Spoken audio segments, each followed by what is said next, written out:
Hello friends, welcome back to my channel Simnas food world. അപ്പോൾ ഞാൻ ഇന്ന് വന്നിട്ടുള്ളത് ഒരു റെസിപ്പി ആയിട്ട് ഒന്നുമല്ല കേട്ടോ, മറിച്ച് നമ്മുടെ വീട്ടിൽ നമുക്ക് വളരെ എളുപ്പത്തിൽ റെഡിയാക്കി എടുക്കാൻ പറ്റിയ ഒരു ഹോം മെയ്ഡ് ഫാബ്രിക് കണ്ടീഷണറും ആയിട്ടാണ്. അപ്പോൾ ഈ കണ്ടീഷണർ വലിയ ചിലവൊന്നും ഇല്ലാത്ത കാര്യമാണ് കേട്ടോ. വീട്ടിൽ നമുക്ക് അവൈലബിൾ ആയിട്ടുള്ള ഒരു സാധനങ്ങൾ വെച്ചിട്ട് തന്നെയാണ് ഞാനിത് റെഡിയാക്കി എടുത്തിട്ടുള്ളത്. അപ്പോൾ എല്ലാവരും ഇതുപോലെ ഒന്ന് ട്രൈ ചെയ്ത് നോക്കുക. പ്രത്യേകിച്ച് ഇപ്പോൾ നാട്ടിലൊക്കെ ആണെങ്കിൽ മഴക്കാലത്ത് നമ്മുടെ തുണികളൊക്കെ എത്ര ഉണങ്ങിയാലും അത് വല്ലാത്തൊരു സ്മെല്ലായിരിക്കും. അപ്പോൾ ഈ ഒരു കണ്ടീഷണറൊക്കെ വെച്ച് എല്ലാവരും ഒന്ന് ട്രൈ ചെയ്ത് നോക്കുക. ഇതൊക്കെ വസ്ത്രങ്ങളിൽ ഇട്ട് അലക്കുകയാണെങ്കിൽ നല്ലൊരു സ്മെല്ല് കൊടുക്കും കേട്ടോ നമ്മുടെ വസ്ത്രങ്ങൾക്കൊക്കെ. അപ്പോൾ വീഡിയോസൊക്കെ കണ്ടു നോക്കി ഇഷ്ടപ്പെട്ടാൽ തീർച്ചയായിട്ടും ഇങ്ങനെ ട്രൈ ചെയ്ത് നോക്കണം കേട്ടോ. ട്രൈ ചെയ്ത് നോക്കിയിട്ട് നിങ്ങൾ കമൻസിൽ താഴെ അറിയിക്കുക കേട്ടോ. അപ്പോൾ നമുക്ക് പെട്ടെന്ന് തന്നെ വീഡിയോയിലോട്ട് കിടക്കാം. വീഡിയോയിലോട്ട് കിടക്കുന്നതിന് മുന്നേ ചാനലിൻ്റെ വീഡിയോസൊക്കെ ആദ്യമായിട്ട് കാണുന്നവരാണെങ്കിൽ കണ്ട് ഇഷ്ടപ്പെടുകയാണെങ്കിൽ സബ്സ്ക്രൈബ് ചെയ്യാൻ മറക്കരുത് കേട്ടോ. അപ്പോൾ നമുക്ക് പെട്ടെന്ന് തന്നെ ഈ ഹോം മെയ്ഡ് ആയിട്ടുള്ള ഫാബ്രിക് കണ്ടീഷണർ എങ്ങനെയാണ് റെഡിയാക്കും നോക്കാം.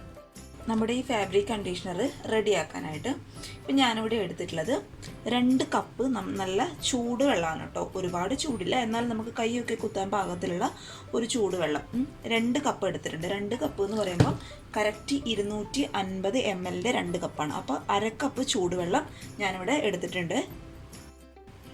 അപ്പോൾ ഇത് 2 കപ്പ് നിറയെ ഞാൻ ഇതിലോട്ട് ഒഴിച്ചു കൊടുത്തിട്ടുണ്ട്. ഇനി നമുക്ക് വേണ്ടത് നമ്മൾ ഭക്ഷണ സാധനങ്ങളിലൊക്കെ ചേർക്കുന്ന നമ്മുടെ വൈറ്റ് വിനേഗറാണ് കേട്ടോ. വൈറ്റ് വിനേഗർ, സാധാരണ വിനേഗർ, ഇത് നമുക്ക് കടകളിൽ നിന്നും അല്ലെങ്കിൽ സൂപ്പർ മാർക്കറ്റിലേക്ക് വാങ്ങിക്കാനായിട്ട് കിട്ടും. അപ്പം ഞാനിതിലോട്ട് വൈറ്റ് വിനേഗർ ചേർക്കുമ്പോൾ നിങ്ങളുടെ മനസ്സിൽ, എല്ലാവരുടെ മനസ്സിൽ ഒരു ഡൗട്ട് ഉണ്ടായേക്കാം, വസ്ത്രങ്ങളിൽ ഈ വിനാഗർ ചേർത്ത് കഴിഞ്ഞാൽ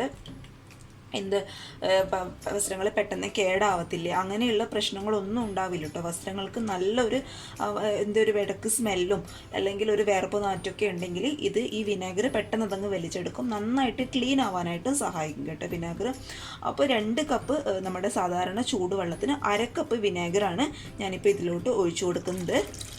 ഇനി നമുക്കിതിലോട്ട് ചേർത്ത് കൊടുക്കേണ്ടത് നമ്മുടെ ഹെയർ കണ്ടീഷണറാണ്. ഹെയർ കണ്ടീഷണർ എന്ന് പറയുമ്പോൾ അങ്ങനെ ഇന്നേ കണ്ടീഷണറൊന്നും ഇല്ല കേട്ടോ. ഏത് കണ്ടീഷണർ വേണമെങ്കിൽ നിങ്ങൾക്ക് ഉപയോഗിക്കാം. പ്രത്യേകം ഒരു കാര്യം പറയാം, കണ്ടീഷണർ ഇല്ല എന്ന് വെച്ച് നിങ്ങൾ ഒരിക്കലും ഷാമ്പു ഉപയോഗിക്കാനായിട്ട് പാടില്ല കേട്ടോ.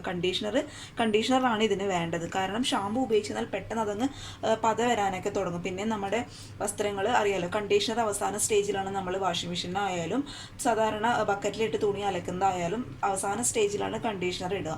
അപ്പോൾ നമ്മൾ അവസാനം ഷാമ്പു ഇതിലോട്ട് കണ്ടീഷണർ പകരമായിട്ട് ഉപയോഗിച്ച് കഴിഞ്ഞാൽ പിന്നെ പതയാനായിട്ട് തുടങ്ങും. പിന്നെ വസ്ത്രങ്ങൾ ഒട്ടും അത് വൃത്തിയാവത്തില്ല, പതഞ്ഞിട്ട് അവിടെ തന്നെ ഇരിക്കും. അതുകൊണ്ട് കണ്ടീഷണർ മാത്രമേ ഉപയോഗിക്കാൻ പാടുള്ളൂ. ഇതിന് പൊതുവെ പത കുറവായിരിക്കും, അതുകൊണ്ട് ഇത് മാത്രമേ ഉപയോഗിക്കാൻ പാടത്തുള്ളൂ. ഇത് നമ്മൾ ഉപയോഗിക്കുന്നത് നമ്മുടെ വസ്ത്രങ്ങൾക്ക് നല്ലൊരു സ്മെല്ല് ഉണ്ടാവാൻ വേണ്ടിയിട്ടാണ് ഇത് ഉപയോഗിക്കുന്നത്. അപ്പോൾ 2 ടേബിൾ സ്പൂൺ കണ്ടീഷണർ ഞാൻ ഇതിലോട്ട് ചേർത്ത് കൊടുക്കുന്നുണ്ട്. ഇനി ഇത് നന്നായിട്ടങ്ങ് മിക്സ് ചെയ്യുക. നമ്മുടെ ആ കണ്ടീഷണർ നന്നായിട്ട് ഈ വെള്ളത്തിൽ അലിഞ്ഞ് ചേരണം. നമ്മൾ ചൂടുവെള്ളം ചേർക്കുന്നത് എന്തിനാണെന്ന് വെച്ചാൽ നമ്മുടെ ഈ കണ്ടീഷണർ പെട്ടെന്ന് അങ്ങ് അലിഞ്ഞ് വരാൻ വേണ്ടിയിട്ടാണ് കേട്ടോ നല്ലതായിട്ടുള്ള ചൂടുവെള്ളം ഇതിലോട്ട് ചേർത്ത് കൊടുക്കുന്നത്. ഇതേ നമ്മുടെ കണ്ടീഷണറൊക്കെ നന്നായിട്ട് ഈ വെള്ളത്തിൽ അലിഞ്ഞ് ചേർന്നിട്ടുണ്ട്. ഇനി നമുക്ക് എന്ത് ചെയ്യാം, ഇത് ഒരു നല്ലൊരു ബോട്ടിൽ സൂക്ഷിച്ച് വയ്ക്കാം. നോർമലി വാഷിംഗ് മെഷീനിലാണ് അലക്കുന്നതെങ്കിൽ സാധാരണ നമ്മൾ 2ാമത്തെ തവണ റിൻസ് ആവുന്ന സമയത്ത് ഇതിൽ നിന്നൊരു 1/2 കപ്പ് എടുത്ത് അതിലോട്ട് ഒഴിച്ചു കൊടുത്താൽ മതി കേട്ടോ. പൊതുവെ ബക്കറ്റിലാണ് വാഷ് ചെയ്യുന്നതെങ്കിൽ 2ാമത്തെ തവണ നിങ്ങൾ വാഷ് ചെയ്യുന്ന സമയത്ത്, അതായത് ജസ്റ്റ് നമ്മൾ കൈ കൂട്ടി ഒന്ന് തിരുമുന്ന സമയത്ത് ഒരു 1/2 കപ്പ് കണ്ടീഷണർ ബക്കറ്റിലോട്ട് ഒഴിച്ച് വെച്ച് ഒരു 5 മിനിറ്റ് നമ്മൾ തുണികളൊക്കെ അതിലോട്ട് ഇട്ട് വെക്കുകയാണെങ്കിൽ തുണികൾക്ക് നല്ലൊരു സ്മെല്ല് കിട്ടും കേട്ടോ. അപ്പോൾ ഇതൊക്കെ എല്ലാവരും ഒന്ന് ട്രൈ ചെയ്ത് നോക്കുക. ട്രൈ ചെയ്ത് നോക്കിയിട്ട് അഭിപ്രായങ്ങളൊക്കെ ഇറക്കി. പിന്നെ ഇത് നല്ലൊരു വൃത്തിയുള്ള ഒരു ബോട്ടിൽ സൂക്ഷിച്ച് വെക്കാനായിട്ട് നോക്കുക കേട്ടോ. നമുക്കിത് ഒരുപാട് കാലം ഉപയോഗിക്കാനൊക്കെ പറ്റും, അതൊന്നും പേടിക്കേണ്ട ആവശ്യമില്ല. അപ്പോൾ വീഡിയോസൊക്കെ കണ്ട് ഇഷ്ടപ്പെടുകയാണെങ്കിൽ എല്ലാവരും ഇതൊന്ന് ട്രൈ ചെയ്ത് നോക്കൂ. ട്രൈ ചെയ്ത് നോക്കിയിട്ട് അഭിപ്രായങ്ങളൊക്കെ അറിയിക്കാം. അപ്പോൾ അടുത്ത നല്ലൊരു വീഡിയോ ആയിട്ട് കാണും വരെ താങ്ക് യു.